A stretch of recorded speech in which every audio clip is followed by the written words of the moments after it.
everybody, and welcome back to another Grimm's fairy tale. Oh, there's hair.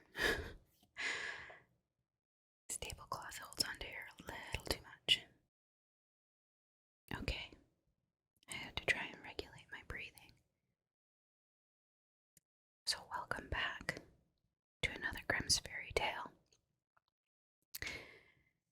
If you are enjoying these Grimm's fairy tales, don't forget to like and subscribe.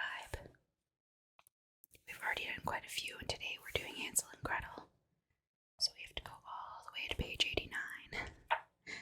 Let's find it. Oh, there it is. Oh, I forgot. I got a little bookmark. Of course I forgot. Okay. We're good. Everything's fine. Everything's just fine. Alright, here is the story of Hansel and Gretel, which I'm sure you've heard before. But who knows if you saw or if you heard the original. I think I might have, but I forget now. So here we go, Hansel and Gretel. Near a great forest there lived a poor woodcutter and his wife, and his 2 children. The boy's name was Hansel, and the girl's Gretel. They had very little to bite or to sup, and once, when there was a great dearth in the land, the man could not even gain the daily bread. As he lay in bed one night thinking of this, and turning and tossing, he sighed heavily and said to his wife, "What will become of us? We cannot even feed our children. There is nothing left for ourselves." "I will tell you what, husband," answered the wife. "We will take the children early in the morning into the forest. Where it is thickest, we will make them a fire, and we will give each of them a piece of bread. Then we will go to our work and leave them alone. They will never find the way home again, and we shall be quit of them." "No, wife," said the man, "I cannot do that. I cannot find in my heart to take my children into the forest and to leave them there alone. The wild animals would soon come and devour them." "Oh, you fool," said she, "then we will all 4 starve. You had better get the coffins ready." And she left him no peace until he consented. "But I really pity the poor children," said the man. The 2 children had not been able to sleep for hunger, and had heard what their stepmother had said to their father. Gretel wept bitterly, and said to Hansel, "It is all over with us." "Do be quiet, Gretel," said Hansel, "and do not fret. I will manage something." And when the parents had gone to sleep, he got up, put on his little coat, opened the back door, and slipped out. The moon was shining brightly, and the white flints that lay in front of the house glistened like pieces of silver. Hansel stooped and filled the little pocket of his coat as full as it would hold. Then he went back again and said to Gretel, "Be easy, dear little sister, and go to sleep quietly. God will not forsake us," and laid himself down again in his bed. When the day was breaking, and before the sun had risen, the wife came and awakened the 2 children, saying, "Get up, you lazy bones. We are going into the forest to cut wood." Then she gave each of them a piece of bread and said, "That is for dinner, and you must not eat it before then, for you will get no more." Gretel carried the bread under her apron, for Hansel had his pockets full of the flints. Then they set off all together on their way to the forest. When they had gone a little way, Hansel stood still and looked back towards the house, and this he did again and again, till his father said to him, "Hansel, what are you looking at? Take care not to forget your legs." "Oh, father," said Hansel, "I am looking at my little white kitten who is sitting up on the roof to bid me goodbye." "You young fool," said the woman, "that is not your kitten, but the sunshine on the chimney pot." Of course Hansel had not been looking at his kitten, but had been taking every now and then a flint from his pocket and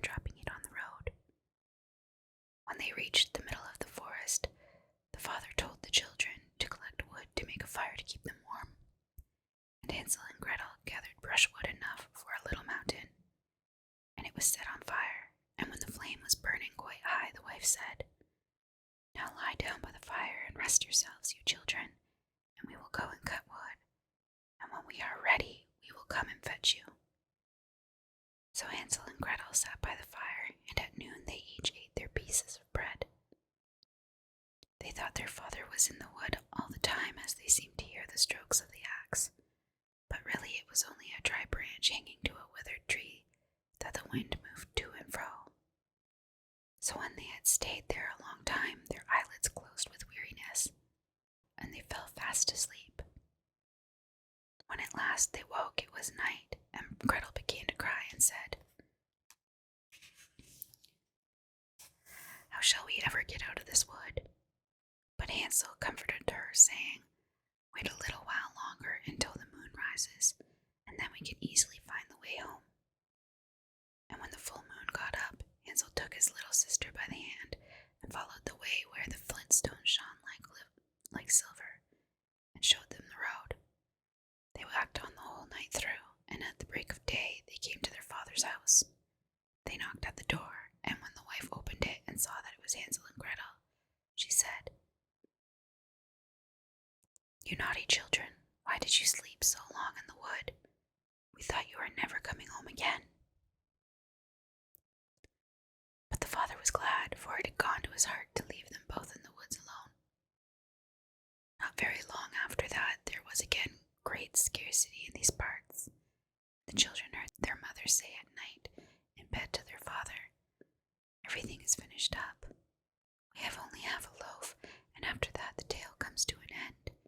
The children must be off. We will take them farther into the wood this time, so that they shall not be able to find the way back again. There is no other way to manage." The man felt sad at heart, and he thought, it would be better to share one's last morsel with one's children. But the wife would listen to nothing that he said, but scolded and reproached him. He who says A must say B too, and when a man has given in once, he has to do it a second time. But the children were not asleep and had heard all the talk. When the parents had gone to sleep, Hansel got up to go out and get more flint stones as he did before. But the wife had locked the door, and Hansel could not get out, but he comforted his little sister and said, "Don't cry, Gretel, and go to sleep quietly, and God will help us." Early the next morning, the wife came and pulled the children out of bed. She gave them each a little piece of bread, less than before. And on the way to the wood, Hansel crumbled the bread in his pocket, and often stopped to throw a crumb on the ground. "Hansel, what are you stopping behind and staring for?" said the father. "I am looking at my little pigeon sitting on the roof to say goodbye to me," answered Hansel. "You fool," said the wife, that is no pigeon, but the morning sun shining on the chimney pots." Hansel went on as before, and strewed breadcrumbs all along the road. The woman led the children far into the wood, where they had never been before in all their lives. And again there was a large fire made, and the mother said, "Sit still there, you children, and when you are tired, you can go to sleep. We are going into the forest to cut wood, and in the evening, when we are ready to go home, we will come and fetch you." So when noon came, Gretel shared her bread with Hansel, who had strewed his along the road. Then they went to sleep, and the evening passed, and no one came for the poor children. When they awoke, it was dark night, and Hansel comforted his little sister and said, "Wait a little, Gretel, until the moon gets up. Then we shall be able to see our way home by the crumbs of bread that I have scattered along it." So when the moon rose, they got up, but they could find no crumbs of bread, for the birds of the woods and of the fields had come and picked them up. Hansel thought they might find the way all the same, but they could not. They went on all that night and the next day from the morning until the evening, but they could not find the way out of the wood, and they were very hungry, for they had nothing to eat but the few berries they could pick up. And when they were so tired that they could no longer drag themselves along, they lay down under a tree and fell asleep. It was now the third morning since they had left their father's house. They were always trying to get back to it, but instead of that they only found themselves farther in the wood, and if help had not soon come, they would have been starved. About noon they saw a pretty snow-white bird sitting on a bough, and singing so sweetly that they stopped to listen, and when he had finished the bird spread his wings and flew before them, and they followed after him until they came to a little house, and the bird perched on the roof, and when they came nearer they saw that the house was built of bread, and roofed with cakes, and the window was of transparent sugar. "We will have some of this," said Hansel, "and make a fine meal. I will eat a piece of the roof, Gretel, and you can have some of the window. That will taste sweet."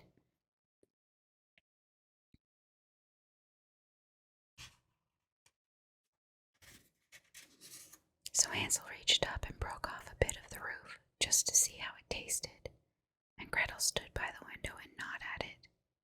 Then they heard a thin voice call out from inside, "Nibble, nibble, like a mouse. Who is nibbling at my house?" And the children answered, "Never mind, it is the wind." And they went on eating, never disturbing themselves. Hansel, who found that the roof tasted very nice, took down a great piece of it, and Gretel pulled out a large round window pane and sat her down and began upon it.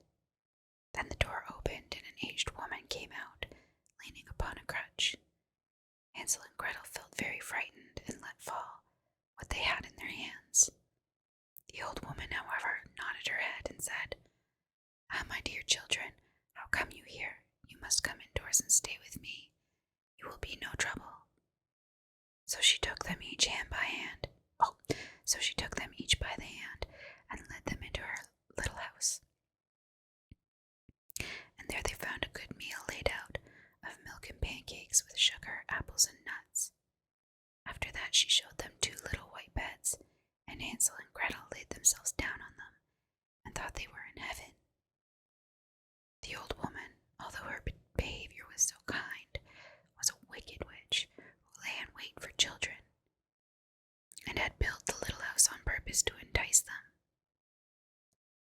When they were once inside, she used to kill them, cook them, and eat them, and then it was a feast day with her. The witch's eyes were red, and she could not see very far, but she had a keen scent, like the beasts, and knew very well when human creatures were near.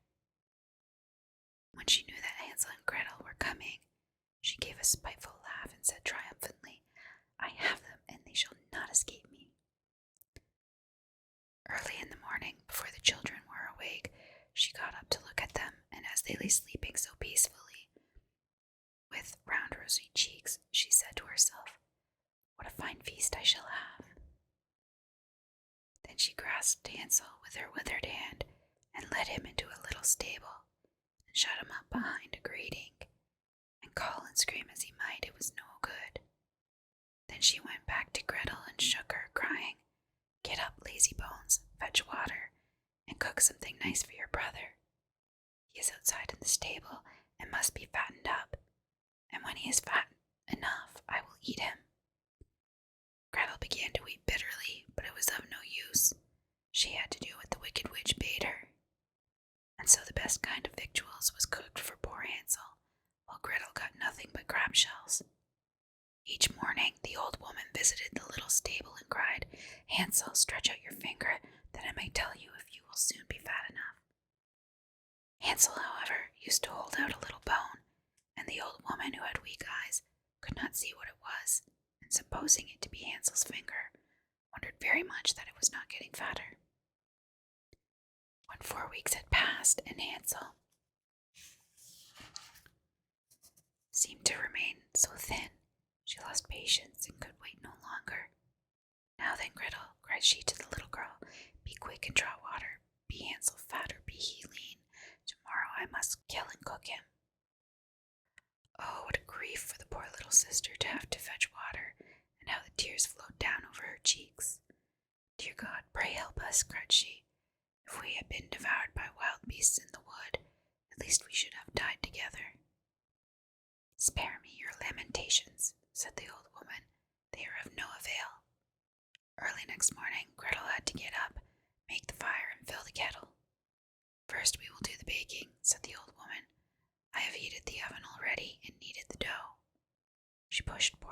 towards the oven, out of which the flames were already shining. "Creep in," said the witch, "and see if it is properly hot so that the bread may be baked." And Gretel knew that once in, she meant to shut the door upon her and let her be baked, and then she would have eaten her. But Gretel perceived her intention and said, "I don't know how to do it. How shall I get in?" "Stupid goose," said the old woman, "the opening is big enough. Do you see? I could get in myself." And she stooped down and put her head in the oven's mouth. Then Gretel gave her a push so that she went in farther, and she shut the iron door upon her and put up the bar. Oh, how frightfully she howled, but Gretel ran away and left the wicked witch to burn miserably. Gretel went straight to Hansel, opened the stable door, and cried, "Hansel, we are free. The old witch is dead." Then out flew Hansel like a bird from its cage as soon as the doors opened. How rejoiced they both were, how they fell on each other's necks and danced about and kissed each other. And as they had nothing more to fear, they went over all the old witch's house, and in every corner there stood chests of pearls and precious stones. "This is something better than flintstones," said Hansel, as he filled his pockets, and Gretel, thinking she also would like to carry something home with her, filled her apron full. "Now away we go," said Hansel, "if we can only get out of the witch's wood."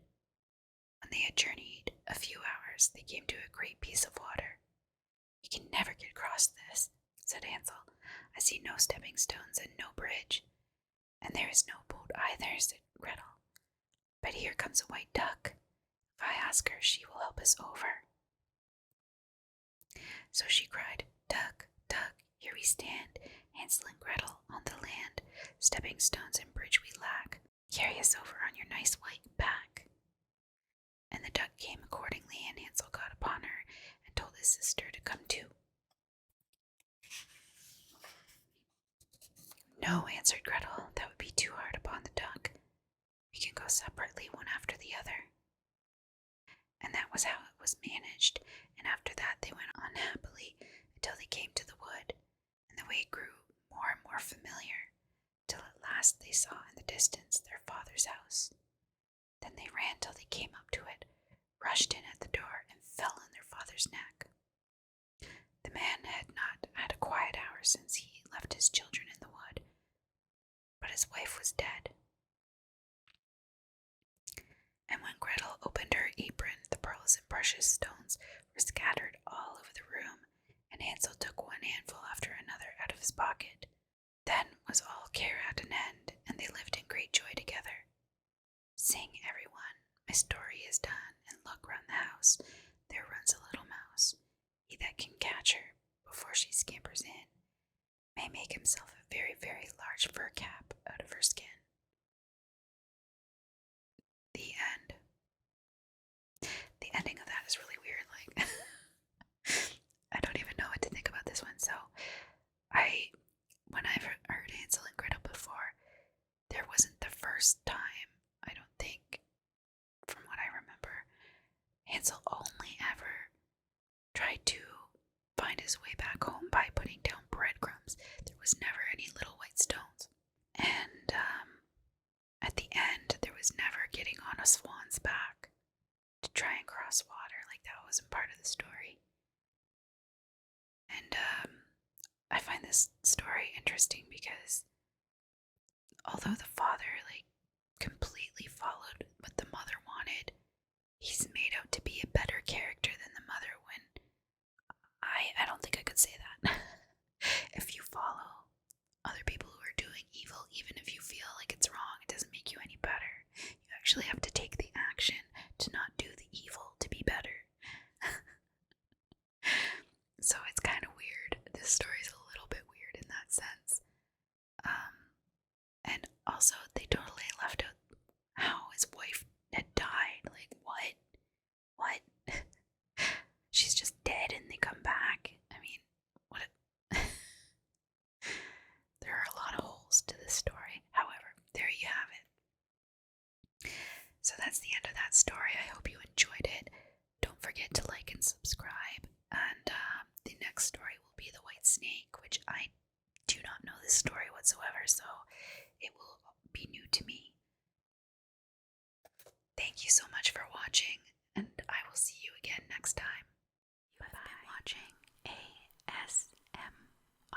sleep. Don't forget to like and subscribe and hit that notification bell to get all future content. Thank you for watching. See you next time.